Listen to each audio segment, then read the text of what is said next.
42장으로 끝이 나는데 1절에서 6절은 욥이 여호와 하나님 앞에 고백하는 내용, 그리고 나머지 7절부터 마지막까지의 이야기는 하나님께서 엘리바스와 그 두 친구, 그러니까 세 친구들에게 그들의 잘못을 지적하시고 또 욥과 화해하도록 이끄시는 그런 내용, 그리고 10절에서 17절까지는 욥이 어떻게 회복되었는지에 대한 언급이 나타나 있습니다.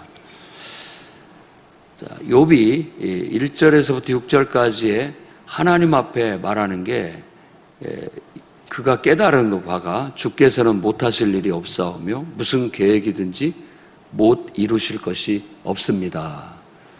그러니까 하나님의 전지전능하심을 고백하는 겁니다. 하나님의 주권,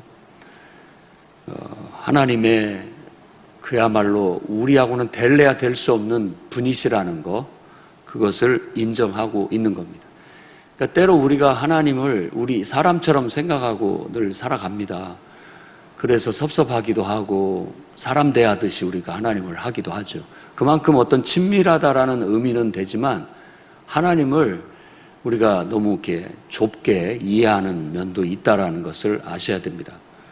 그러니까 하나님은 우리가 생각하는 것보다 훨씬 더 크고 위대하신 분이라 감히 우리가 그분의 존재를 느끼면 그분 앞에서 우리는 그냥 아무것도 아닌 것처럼 그냥 모든 의미와 이런 것들이 다 사라져버리게 되는 그런 분이라는 걸 경험하게 된 겁니다.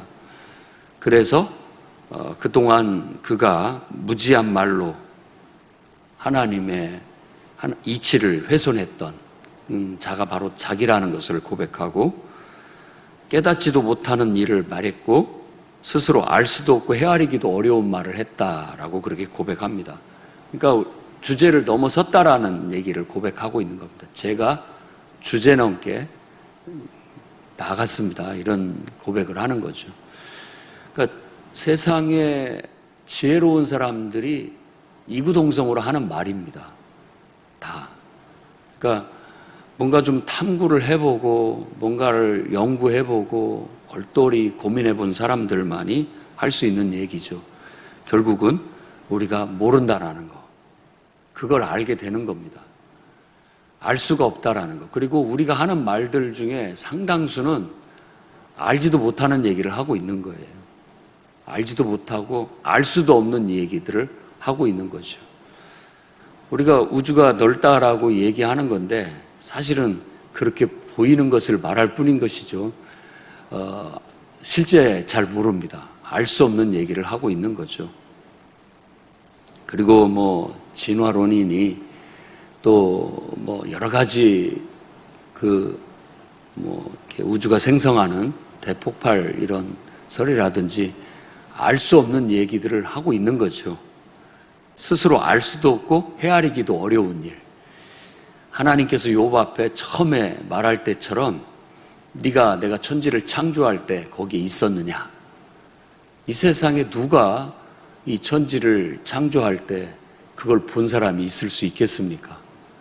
보지도 못했고 알 수도 없고, 근데 그런 것에 대해서 우리가 논한다는 것 자체가 어떤 의미에서는 주제가 넘다라는 그런 말씀을 하시는 겁니다. 좋게 얘기해서 네 영역이 아니다, 영역을 침범했다라는 그런 식의 말을 하게 되고 본인이 그걸 깨달은 겁니다. 아, 그런 영역에는 우리가 알 수가 없는 영역이구나.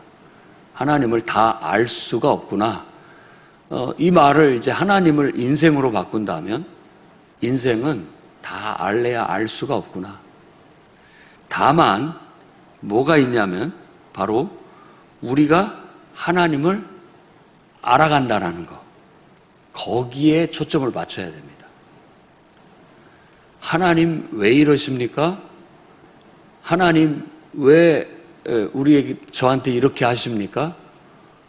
이렇게 어떤 하나님에 대하여, 인생에 대하여 불신하고 따지는 태도는 우리가 해야 할 올바른 태도가 아니라는 겁니다. 정말로 올바른 태도는 뭐냐면 늘 인생을 배우듯 그리고 또 하나님을 배우고 알아가듯 그렇게 우리의 인생을 살아가는 것이지 부정적으로 생각해서 불신하고 또 원망하고 불평하듯 살아가는 것, 그것은 창조주 하나님 앞에서 우리가 올바른 태도가 되지 못한다라는 것을 깨닫게 된 겁니다. 그래서 욥은 이제 스스로 모든 것들을 거두어 드립니다. 주께 대하여 귀로 듣기만 하였사오나 이제는 눈으로 주를 배움나이다 라고 말하는 것이, 이제 백문이 불여일견이라고 하나님을 대면하지 못한 상태에서 인간의 푸념, 그게 인간의 학문이고 인간의 철학이고 모든 것, 종교이기까지도 할 수 있는 것들이죠. 인간 스스로의 푸념은 별 의미가 없다, 꼭 귀로 듣는 것과 같았다. 그러나 실질적으로 하나님을 대면하고 하나님의 임재를 경험하는 것, 그것이야말로 우리가 하나님을 보는 것과 같은 더 하나님과의 친밀함, 더 가까움, 하나님을 깨달아감, 그런 것으로 보여집니다. 그러니까 우리 인생도 늘 하나님과 무관하게 아무리 인생을 탐구하고 연구하고 뭐 철학하고 학습하고 해봐도 그 무의미하고 허무할 뿐인 것입니다. 그런데 결국은 그런 인생 속에 하나님의 임재가 이렇게 임했을 때 비로소 의미가 살아나고 또 그 개념이 살아나고 또 가치가 살아나고 모든 것들이 다 생동감이 있게 된다라는 겁니다. 그걸 욥은 깨달았다고 봐요. 그리고 산상수훈의 가르침을 봤을 때도 그 산상수훈의 가르침의 전제 조건이 하나님의 임재의 실현, 하나님의 임재가 실현되는 삶은 어떤 삶이냐, 복된 삶이다, 팔복을 얘기하고 나머지 하나님의 말씀을 실천하는 데 있어서의 예를 들어 우리에게 설명하고 있는 거예요. 그러니까 어떤 우리의 삶의 요소이든지 간에 하나님의 임재를 끌어당겨 그분의 임재 안에서 의미를 찾고 어떤 가치를 찾고 목적을 찾고 나아가게 된다면 우리의 인생이 살아나는 겁니다. 살아있는 거예요. 그런데 하나님의 임재를 벗겨내버리고 우리 인간은 스스로의 여러 가지 생각을 하고 뭐 고민을 하고 해봤자 아무런 답도 나오지도 않고 오히려 우리에게 해롭다라고 밖에 말할 수 없다라는 겁니다. 바로 욥은 이제 그렇게 결론을 내고 끝냅니다. 그런데 저도 궁금증이 들고 여러분들도 아마 궁금증이 들 거예요. 결국 하나님께서 왜 욥에게 그런 시험을 주셨는지는 밝히지 않습니다. 우리는 알고 있죠. 천상에서 처음에 사단과의 상의가 있었다는 거. 그래서 욥의 이 경건함이, 그 욥이 가지고 있는 그 경건함과 의로움과 이 신앙이 무엇 때문이냐라는 사탄의 질문과 그것이 하나님의 은혜와 축복을 받았기 때문에 그가 그렇게 할 수 있는 겁니다 라고 해서 하나씩 다 걷어냈잖아요. 그가 부유함, 복된 삶을 걷어내버렸고 자녀들도 다 걷어냈고 그리고 건강까지도 다 걷어냈지만 그는 하나님의 존재를 부정하지 않았다라는 거.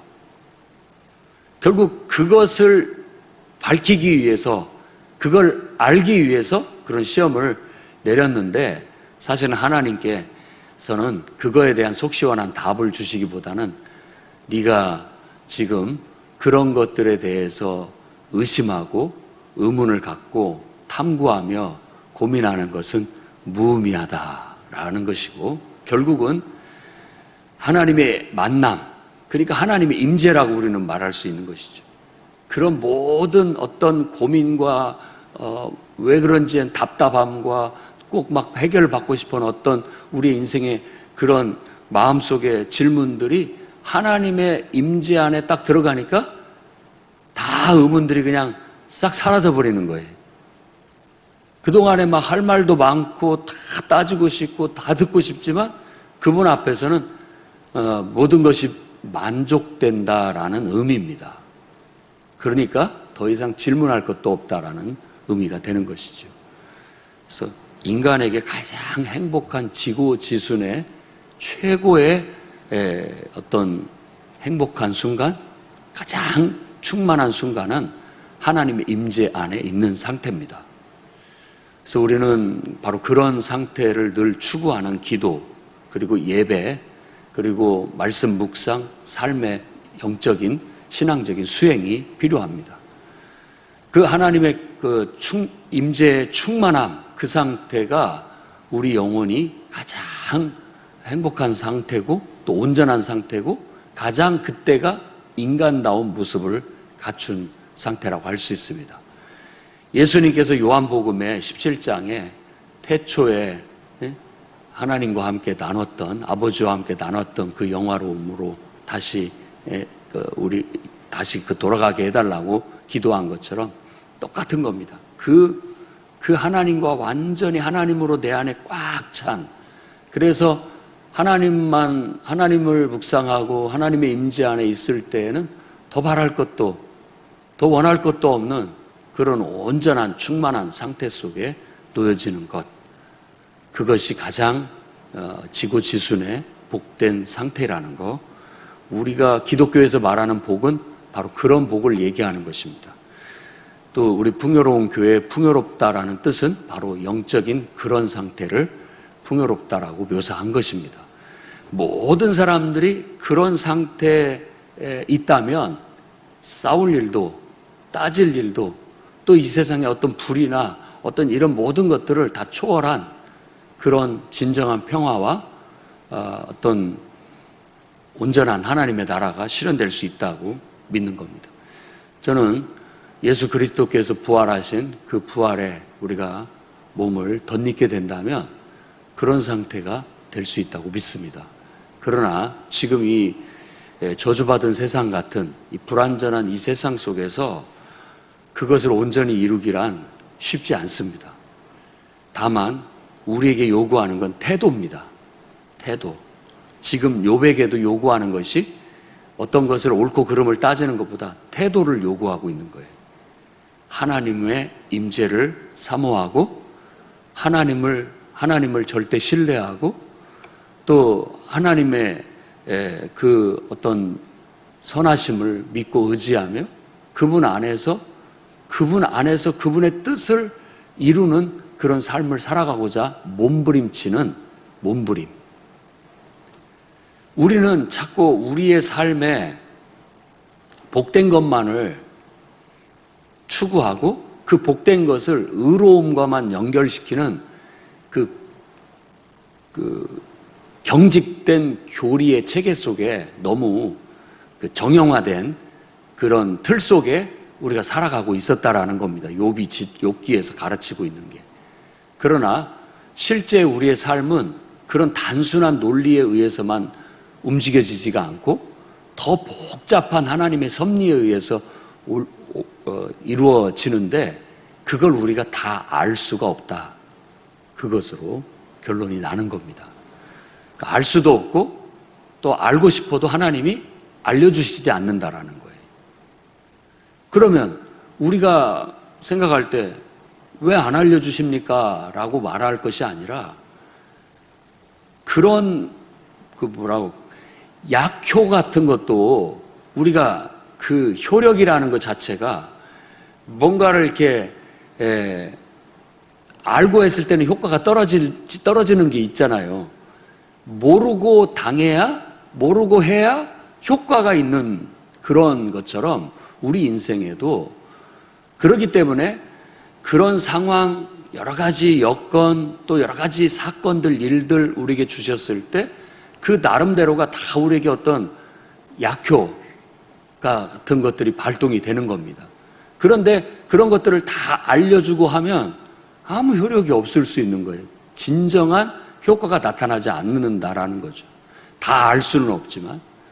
그렇기 때문에 우리의 태도는 그런 상황 속에 또 사건 속에서 항상 하나님을 신뢰하고 하나님 안에서 하나님의 선하신 뜻 안에서 최선을 다해서 그것과 대장부답게 허리를 동이고 싸워가는 태도를 갖는 그런 태도가 필요하다는 겁니다. 그러면 되는 거예요. 그게 우리의 본분인 거예요. 우리는 우리의 본분을 다하고 하나님은 하나님의 본분을 다하시고, 그럼으로써 우리의 인생이라는 것이 펼쳐져 나아가게 되는 것이죠. 그렇게 해서 본인은 욥은 자기의 모든 주장을 다 걷어들이고, 다 그동안에 하나님을 고발한다. 하나님이 어떻게 악한 자들한테도 복을 내리시고 의로운 자한테 벌을 내리시는 그런 분이십니까? 따졌던 모든 주장들을 다 걷어들이고 회개합니다 라고 말합니다. 이 회개는 자기의 원래 자리로 돌아갑니다 라는 그런 의미입니다. 우리도 세상 사람을 회개하라, 천국이 가까웠다 라고 말하는 건 하나님이 창조하신 원래의 인간의 자리로 돌아오십시오 라고 말하는 겁니다. 막 나쁜 죄를 지었으니까 너 빨리 반성해라, 이런 의미는 그 밑바닥에 있는 작은 의미일 뿐이고, 정말로 중요한 의미는 하나님이 너를 창조하셨는데 원래 창조한 인간의 본 모습을 회복하십시오, 돌아오십시오 라고 말하는 겁니다. 욥은 다시 제자리로 회개한다라고 고백하고 돌아가게 됐습니다. 이 일로 인해서 이제 하나님은 욥을 기쁘게 받으시게 되는데, 7절에서 9절까지 엘리바스와 그 두 친구에게 하나님이 너희들 때문에 내가 화가 났다 라고 얘기합니다. 너희들이 나에 대해서 변증한다고 했지만 욥이 말한 것보다도 더 온전하지 못했다. 옳지 못했다라는 건 옳고 그름이 아니라 더 온전하지 못했다라는 거예요. 그러니까 하나님을 우리가 변증하고 하나님을 세상에 전하는 데 있어서 때로 우리도 경직된 교리나 또 어떤 이론으로 인해서 하나님의 참된 모습을 제대로 보여주지 못하는, 그러니까 하나님을 왜곡시키는 교리, 하나님을 왜곡시키는 신앙의 실천, 이런 것들을 통하여 하나님을 제대로 보여주지 못한 죄가 너희들한테 있다 라고 해서 그걸로 인해서 가서 수소, 순양 7마리로 욥에게 가서 사과하고 번제를 드린다면 내가 용서하겠다라고 그렇게 얘기를 하는 겁니다. 자, 이것은 깊은 의미가 있는 것 같아요. 우리가 살아갈 때 하나님과 우리와의 문제가 있고 사람과 사람과의 문제가 있습니다. 그러니까 옛날 밀양이라는 영화에서도 보여주고 있는 한 주제가 하나님이 용서했다라는 것 때문에 평안함을 얻는 죄인을 보고 정작 자신은 용서하러 갔다가 용서하지 않았는데 자기가 용서받았다고 이미 생각하고 있는 것을 괘씸하게 생각하면서 하나님에 대한 원망으로 그게 이어지는 그런 스토리를 보여주고 있는데, 하나님은 그런 분이 아닙니다. 하나님께서는 나는 이제 너를 용서했지만 욥에게 가가지고 용서를 빌라고 얘기를 하는 겁니다. 그러니까 이 3자가 맞아 떨어질 때 화해가 일어나는 거예요. 그래서 이 제사가, 이 예배가 화목제사가 되는 거예요. 그럼으로써 모든 문제가 다 귀결되게 되는 것이죠.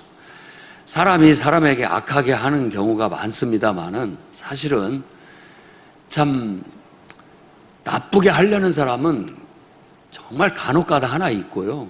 선한 의도로 하는 것들이 이게 꼬이고 꼬여서 곡해되어지고 사람에게 피해를 주고 삽니다. 저도 늘 그런 생각을 합니다.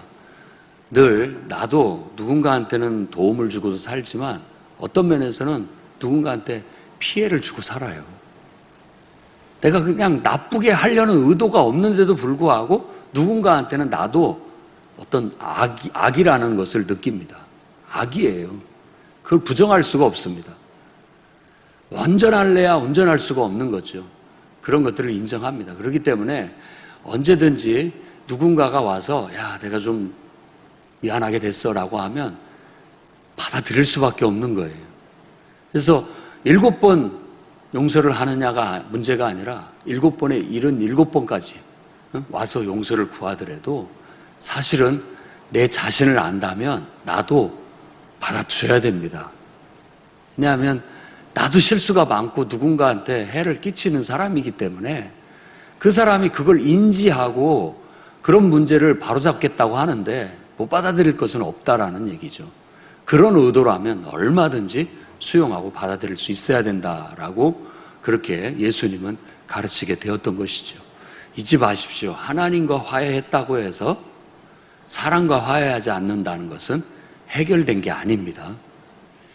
이 제사는 하나님을 향한 제사이기도 하지만 화목 제사는 사람과의 화목을 위한 제사이기도 하는 겁니다. 그러니까 우리가 예배를 드렸다면 그 예배는 하나님과의 관계를 회복시켰다고 한다면 이제는 사람과의 관계를 회복시키는 대로도 실천이 이루어져야 된다라는 겁니다. 그래서 우리의 예배는 사람을 향하기도 하고 하나님을 향하기도 하는 거예요. 그런 진정한 삶의 변화가 이루어질 때 참된 예배라고 할 수 있는 것이지, 일방적인 사람을 위한 것만 된다든지 하나님을 향한 것만 된다든지 했을 때는 불완전한 예배일 수 있다라는 걸 이 말씀을 통해서 보여주게 되는 겁니다. 그래서 욥에게 가서 욥이 너희들을 위해서 기도할 때 내가 받아들이겠다라고 얘기하는 건 바로 화해를 받아들였을 때 나도 받아들이겠다라는 거예요. 땅에서 풀면 내가 하늘에서도 풀겠다. 땅에서 매면 내가 하늘에서도 매겠다라는 것이 그런 의미가 있는 거예요. 또 10절에서 17절 말씀에 욥이 이제 하나님의 기쁘게 받으심을 통해서 그의 공경을 다 하나님께서 돌이키시고 이전보다 갑절로 주셨다라고 얘기하면서 욥이 형제와 자매들과 지인들을 다 모아 잔치를 벌이게 되었고 그들의 동정과 위로를 받으며 또 선물까지도 풍부하게 받게 되었다라는 잔치 얘기를 하고, 그 다음에 그의 소유가 딱 1장 3절에서 말한 것보다 2배로 숫자를 묘사하고 있습니다. 아들을 또 7을 낳게 됐고 딸 3을 특별히 주셨다라고 그렇게 얘기하는데, 여미마라고 하는 딸은 비둘기라는 뜻입니다. 비둘기는 홍수 이후에 좋은 소식을 알리는 상징적인 동물이 되는 겁니다. 예수님께서 침례를 받을 때 비둘기 같은 형상으로 이 성령이 임했잖아요. 그 비둘기도 좋은 소식의 시작을 알리는 그런 상징적인 의미를 갖는 겁니다. 행사 때, 우리가 평화의 행사 때 비둘기를 날리는 것도 바로 그 의미를 갖는 겁니다. 좋은 소식을 알린다는 의미로 비둘기를 날리는 겁니다. 그래서 그 딸의 이름도 다 그런 의미가 있습니다. 이제는 좋은 소식이 전해지게 됐다라는 시작을 알리는 딸의 이름이 여미마. 그리고 그시야라는 것은 계피나무인데 이것은 번제를 드릴 때 향으로 피우는 계피향입니다. 그러니까는 이건 어떤 신앙적인 의미를 갖는 거죠. 아름다운 신앙의 향기가, 예배의 향기가 피어나는 그런 의미가 있고요. 그만큼 신앙이 더 성숙하여 본이 되었다라는 의미가 있고, 게렌 합북은 화장품의 이름입니다. 색조 화장. 특히 굳이 말한다면 색조 화장품, 게렌 합북이라고 합니다. 그래서 이런 것들은 소중함과 아름다움을 상징합니다. 그래서 그의 인생이 값진 인생, 그리고 빛나고 아름다운 인생이 됐다라는 걸 이 세 딸의 이름을 통해서 묘사하고 있어요. 그 후 말년이라고 표현을 했지만 후반기를 의미합니다. 축구 경기로 한다면 전반전과 후반전을 얘기하는 거예요.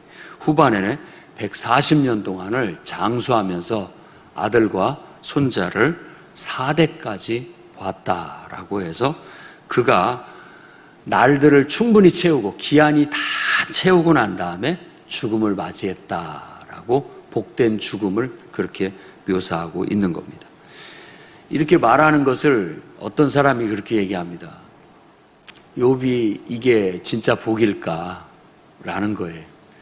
저도 그런 생각은 듭니다. 원래 자녀들과 함께 원래 행복하게 오래오래 사는 것이 복인데 그거 다 가져가 버리고 나중에 또 준들 사실 그게 복이 될 수 있을까?